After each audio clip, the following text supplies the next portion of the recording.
प्रयागराज में महाकुंभ के दौरान नाव परिचालन के कारण होने वाली दिक्कतें अब नहीं होंगी। श्रद्धालुओं को स्नान के दौरान किसी तरह की परेशानी ना हो, इसलिए रिवर ट्रैफिक प्लान तैयार किया गया है। महाकुंभ मेले के शुरू होने से पहले ही नदी में नाव के आने जाने के लिए रूट बनाया गया है। पुलिस प्रशासन की तरफ से बनाए गए नदी यातायात प्रबंधन प्लान में यमुना नदी में 4 किलोमीटर लंबी रिवर लाइन तैयार की गई है।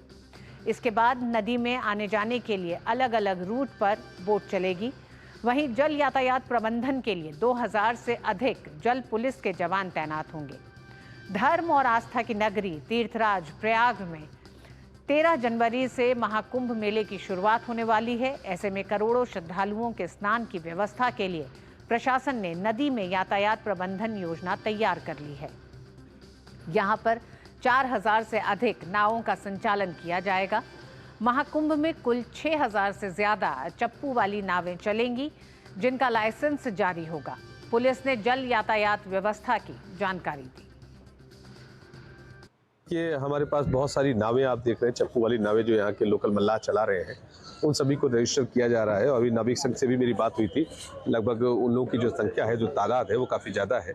तो हम लोगों को ये ऐसा महसूस हुआ कि अभी यही राइट टाइम है कि हम अभी से रूट को प्लान करना शुरू करें, ताकि लोग अभ्यस्त हो सकें और जान सकें कि जो नावों का संचालन होगा वो पूरे कुंभ की अवधि के दौरान कैसे होगा। ट्रैफिक जो हमारा वाटर ट्रैफिक मैनेजमेंट प्लान है, उसके सहयोग के लिए ये डाला है। इसके एक साइड से नावें आएंगी, एकल दिशा मार्ग की हम प्रणाली अपना रहे हैं, ताकि कोई भी बोट कैप्साइज होने की संभावना मिनिमम हो सके। आपस में बोटें लड़कर कोई हमारे श्रद्धालुओं को कोई खतरा ना हो सके, इसका प्रयास कर रहे हैं, ताकि वन साइड से आना होगा और वन साइड से जाना होगा। और नाविकों को पिछली बार भी अच्छा नाव चलाने का मौका मिला था, इस बार भी उनकी ट्रैफिक व्यवस्था अच्छा दिखाई पड़ रहा है। और बीच में ये कट कर देंगे, जिससे किला घाट का हमारे यात्रियों को हमारे नाविक नहला लेंगे। इससे कितना घटना दुर्घटना होने से संभावना? दुर्घटना कोई नहीं होगी, इससे ट्रैफिक से कोई घटना नहीं होगी। बशर्ते पुलिस के जवान, हमारे जल पुलिस जवान मुस्तैद रहेंगे। हम लोग अपने नाविक नाव चलाने वालों को भी समझा दिया गया है, जितनी सवारी की ऑर्डर हुआ उतना ही आप बैठाने का काम करेंगे। और प्रयागराज में महाकुंभ को लेकर जो तैयारियां चल रही हैं, उस पर और बात करने के लिए रामेंद्र सिंह हमारे साथ जुड़ गए हैं। रामेंद्र, श्रद्धालुओं को किसी भी मोर्चे पे या फिर इस 1.5 महीने के दौरान महाकुंभ के किसी तरह की कोई दिक्कत ना हो, इसके कई इंतजाम किए जा रहे हैं। उसी में से एक इंतजाम रिवर लाइन है। हम ये जानना चाहेंगे कि हर साल जब श्रद्धालु पहुंचता था हर महाकुंभ और कुंभ के मौके पर, तो वो क्या परेशानियां थी जो श्रद्धालुओं को सामने आती थी, जिनको अब दूर किया जाएगा, खासकर कि जिस तरह से पूरा नदी के प्रबंधन को लेकर, उस यातायात के प्रबंधन को लेकर काम किया जा रहा है? देखिए, यातायात प्रबंधन का काम किया जा रहा है और नाविकों से परमानेंट बैठ के बात की गई। कुछ इशूज़ थे, उनको सॉल्व किया गया है।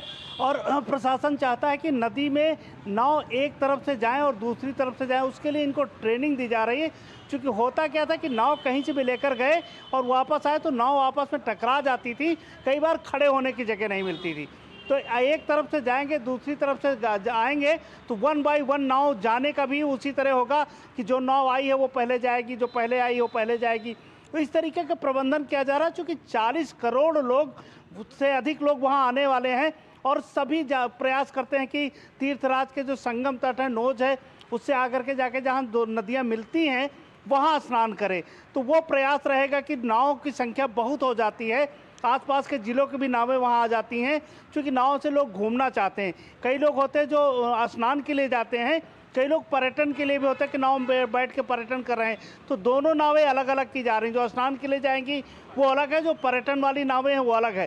तो इस तरीके से व्यवस्था की जा रही है कि कोई व्यवधान भी ना हो और लोगों को स्नान करने के लिए और सुविधाजनक तरीके से, कि कोई दुर्घटना ना हो, कि पानी में कोई नाव टकरा रही, इस तरीके की परिस्थितियाँ ना हो, उसका प्रबंधन किया गया। ऋतु जी, रामेंद्र, क्या नावों की ऑनलाइन बुकिंग जैसी भी कोई व्यवस्था की गई है? क्योंकि जिस तरह से कहा जा रहा है कि इस महाकुंभ को डिजिटल महाकुंभ के तौर पर भी विश्व के सामने पेश किया जा रहा है, तो ज़्यादा से ज़्यादा सुविधाओं का ऑनलाइन होना या फिर सहूलियत होने पे जो काम किया जा रहा है, उसमें इस तरफ किस तरह की पहल है? देखो, प्रशासन इनको एक लाइसेंस जारी करेगा और इनकी नंबरिंग करेगा, फिर एक ऐप बनाएगा कि अगर ज़रूरत है तो लोग वहां से बुक कर सकते हैं और अपने नाव के नंबर पर पहुंच सकें। अभी तक इनको लाइसेंस नहीं जारी किया गया, इनका नंबरिंग नहीं की गई है। दोनों चीज़ें होने के बाद ये व्यवस्था भी, ये सुविधा भी मिल सकती है कुंभ में। फिलहाल अभी तक नहीं की गई है, इसीलिए उनको लाइसेंस जारी किए जा रहे हैं, उनकी नंबरिंग की जा रही है कि ये व्यवस्था उनको मिल सके। ऋतु जी रामेंद्र, अब वैसे बहुत कम समय ही रह गया है। अगर तैयारियों के लिहाज से हम पूछें तो एक तरह से अंतिम दौर में होगी और मुख्यमंत्री आज दौरा कर रहे हैं तमाम निरीक्षण करने के लिए। क्या तैयारियां हैं और कौन कौन से स्थान ऐसे हैं जो एक तरह से कहा जाए पूरी तरह अब तैयार दिखाई देता है पूरा सिस्टम महाकुंभ के लिए प्रयागराज का?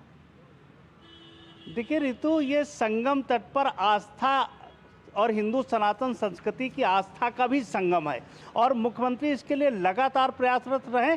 चूंकि 40 करोड़ जो लोग आएंगे, उत्तर प्रदेश की ब्रांडिंग है कि जो कुंभ में आए, कुंभ में उत्तर प्रदेश का जो आज का वातावरण है इसको देश दुनिया तक लेकर जाएं। क्योंकि इसी से निवेशक आते हैं, इसी में बड़े तमाम उद्योगपति आएंगे, इसी में उत्तर प्रदेश की जो पहचान है बदलने वाले लोग आएंगे। तो वो सारी तैयारियां, जैसे टेंट सिटी लगभग कंप्लीट होने की पोजीशन पर है, डोम सिटी में काम चल रहा है, जो टूरिज्म वाला हिस्सा है, जो टेंट लगाए जा रहे हैं उनमें काम चल रहा है, जो पुल हैं वो बन गए हैं, जो पूरे रेलवे स्टेशन है उनको व्यवस्थित कर दिया गया है, जो नावें हैं वो बना दी, एक लाइनिंग में कर दी गई हैं, उनका स्थल चयन कर दिया गया है, लैट्रिन बाथरूम के जो टेम्परेरी शेड हैं वो सारे लगा दिए गए हैं।